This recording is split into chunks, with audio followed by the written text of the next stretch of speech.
पूर्व मंत्री असीम गोयल ने भाजपा सदस्यता अभियान का संभाला मोर्चा। नियुक्ति के बाद कुरुक्षेत्र जिले की सभी विधानसभाओं में पहुंचे गोयल 2 दिनों में हर बूथ पर 100 सदस्य बनाने का टारगेट दिया। प्रेस कॉन्फ्रेंस में कहा, हरियाणा चुनाव की जीत का असर महाराष्ट्र में पड़ा। किसानों के दिल्ली कोच की कॉल पर भी बोले असीम गोयल, किसानों के लिए दिल्ली जाने के कई रास्ते खुले, लेकिन एक जगह से जाने का उद्देश्य क्या, ये समझ से बाहर। कुछ लोग आंदोलन के नाम पर अपने तथ्यों को आगे बढ़ाने में लगे हैं।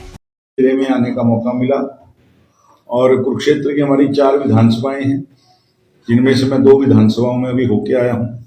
शाहबाद और लाडवा के बबैन खंड में मैं होके आया हूँ। अभी यहाँ से थानेसर का जो बाजार है, उसके बाद पेहवा के अंदर इस्माइलाबाद। तो चारों विधानसभाओं का आज एक राउंड लगाकर कार्यकर्ताओं में जोश है, पूरे उत्साह के साथ कार्यकर्ता लगा हुआ है। और इन 2 दिनों का लक्ष्य उनको दिया है कि हर बूथ के ऊपर आपके 100 सदस्य जो हैं जुड़ने चाहिए। मुझे उम्मीद है कुरुक्षेत्र जिला अपने इस टारगेट को पूरा करेगा। अध्यक्ष जी हमारे बीच में हैं, सुशील जी, और बड़ी मेहनत के साथ इनकी टीम लगी है। राहुल राणा जी हमारे प्रदेश के सचिव हैं और इस सदस्यता अभियान के जिला के हमारे जो हैं इंचार्ज भी हैं। रवि बतान जी पार्टी के कर्मठ कार्यकर्ता जो पूर्व में जिलाध्यक्ष रहे हैं। बड़ी मेहनती टीम यहाँ पर उपस्थित है। तो मैं इसी नाते आज आया हूँ और मुझे 2 विधानसभाओं को देख कर लगा कि हम टारगेट को अपने अचीव करेंगे।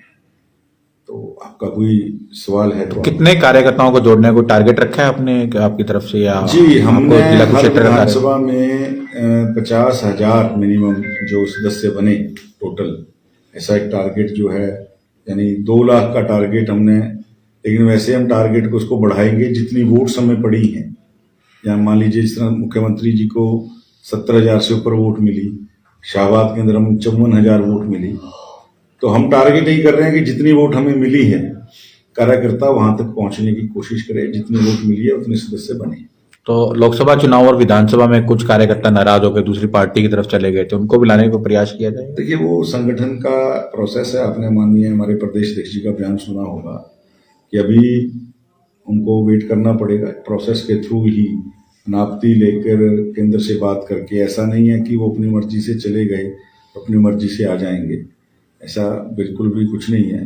पार्टी भारतीय जनता पार्टी कार्यकर्ता आधारित अनुशासित पार्टी है और अनुशासन ही हमारी पार्टी की सबसे बड़ी ताकत है। और माननीय प्रदेश अध्यक्ष जी के एक बयान ने इस बात को तो बड़ा क्लियर कर ही दिया था। उन्होंने भी बड़े स्पष्ट रूप से कहा था कि एकदम से बागियों के लिए भी जगह नहीं है, जहां हैं वहीं ठीक है, वहीं रहें। हम इसलिए और नए कार्यकर्ताओं को जोड़ेंगे। काम करने वाले कार्यकर्ताओं की कहीं कमी नहीं होती। नया आदमी भी कहीं पर ऐसा काम करता है जो आपके भागने वाले साथियों से ज्यादा काम नया कार्यकर्ता कर देता है। चुनाव के अंदर, विधानसभा के अंदर हमें ऐसे कई कार्यकर्ता साथी समाज से नए लोग जुड़े हैं जिन्होंने पुरानों से भी ज्यादा, जो भाग गए हैं उनसे भी ज्यादा मेहनत करके इस चुनाव में जिताने का, सरकार को लाने का काम किया है। 2 राज्यों के चुनाव का परिणाम आ रहा है, भाजपा बढ़त दिखा अभी आगे चल रही है, काफी आगे। उसको लेकर क्या कहेंगे? देखिए, लगातार पूरा देश नरेंद्र मोदी जी की नीतियों को लेकर, भारतीय जनता पार्टी की नीतियों को लेकर आज लगातार तीसरी बार केंद्र के अंदर सरकार बनना, लगातार हरियाणा के अंदर तीसरी बार सरकार बनना, ये अपने आप में गैर कांग्रेसी सरकार के अंदर में लगातार तीसरी बार पहली बनी है। और हरियाणा के इतिहास में पहली बार हुआ है कि कोई सरकार जो है एक दल की लगातार तीसरी बार आई है। और केंद्र में माननीय नरेंद्र मोदी जी की नीतियों का और हरियाणा में नायब जी के नेतृत्व का कमाल है। और हम तो समझते हैं कि हरियाणा के कार्यकर्ताओं ने नायब जी के नेतृत्व के अंदर इन 2 राज्यों की जीत की नींव भी रखी, क्योंकि जब सब बोलते थे लोकसभा के बाद थोड़ा सा निराशा था, लेकिन हरियाणा को कोई भी साथी सरकार की वापसी नहीं बता रहा था। कोई चैनल, कोई सर्वे एजेंसी, सब लोग, राजनीतिक पंडित भी भारतीय जनता पार्टी को इस रेस से बाहर बता रहे थे। लेकिन दोनों बार से ज्यादा बहुमत के साथ भारतीय जनता पार्टी जो है तीसरी बार लगातार सरकार में आई है। और मैं समझता हूँ महाराष्ट्र के नतीजों के ऊपर हरियाणा के कार्यकर्ताओं की मेहनत का असर भी पड़ा है। और निश्चित रूप से बड़ा कार्यकर्ताओं के लिए और नेताओं के लिए बड़ा उत्साह वाला दिन है कि इस प्रकार महाराष्ट्र जैसे राज्य के अंदर लगातार जिस प्रकार से बड़ा झूठ कांग्रेस की तरफ से, एनसीपी की जो उनकी जी या उद्धव ठाकरे जी वैसे वेंडेटा पॉलिटिक्स के नाते, धन बल के नाते, धमकाने के नाते, अफवाहें फैलाने के नाते क्या कुछ नहीं किया, उसके बाद भी भारतीय जनता पार्टी के ऊपर, नरेंद्र मोदी जी की नीतियों के ऊपर विश्वास किया, तो हर प्रत्येक देश के प्रत्येक कार्यकर्ता के लिए खुशी की बात है। जी मंत्री जी, आपके बिल्कुल साथ लगते सीमा में किसान आंदोलन चल रहा है पिछले 8-9 महीने से। एक बार फिर किसानों ने कहा हम 6 तारीख को दिल्ली कूच कर रहे हैं, 6 दिसंबर को।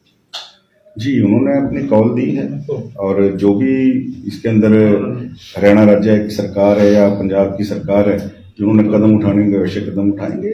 किसान साथी दिल्ली जाए, उनको रोक कौन रहा है? ट्रेन चल रही है, बसेज हैं, फ्लाइट है और रास्ते हैं, लेकिन एक ही जगह से जाना क्या करना, मुझे उनका उद्देश्य आज तक समझ नहीं आया। बाकी किसान हमारे साथी, हमारे भाई, जितना इन किसान साथियों के वेलफेयर के लिए हरियाणा राज्य ने किया, केंद्र ने किया, आज तक नरेंद्र मोदी जी ने जो नीतियां किसानों के लिए बनाई, उन नीतियों को आज तक कोई और केंद्र की सरकार नहीं बना पाई। और नायब जी ने तो बहुत आगे बढ़ के 24 की 24 फसलों को एमएसपी पे जो लेने का एक निर्णय लिया, आज तक कोई भी राज्य की सरकार, आज तक ना हरियाणा छोड़िए पूरे देश के अंदर कोई सरकार ऐसा नहीं कर पाई। लगातार उनको जिस प्रकार सूखे के नाते पैसे डाले गए, अभी जो पराली है उसकी बेलिंग के लिए पैसे डाले गए, ये पहली बार और हरियाणा के अंदर हुआ है जो किसान साथियों के लिए। लेकिन जो कुछ लोग इस आंदोलन के नाम के ऊपर कुछ अपने तथ्यों को आगे बढ़ाने में लगे हैं, तो 9 महीने से वो बैठे हैं। हमने तो बड़े शांतिपूर्वक तरीके से उनसे अपील भी की, आप दिल्ली जाएं, सब ट्रांसपोर्ट के मोड खुले हैं, आप जा सकते हैं, अपनी बात रख सकते हैं। अब वो 6 का उन्होंने कूच का ऐलान किया है, जो भी इसके अंदर राज्य सरकार या जो भी उनका आपसी बातचीत हो रही है, जो भी जैसे भी कदम होगा तय करेंगे।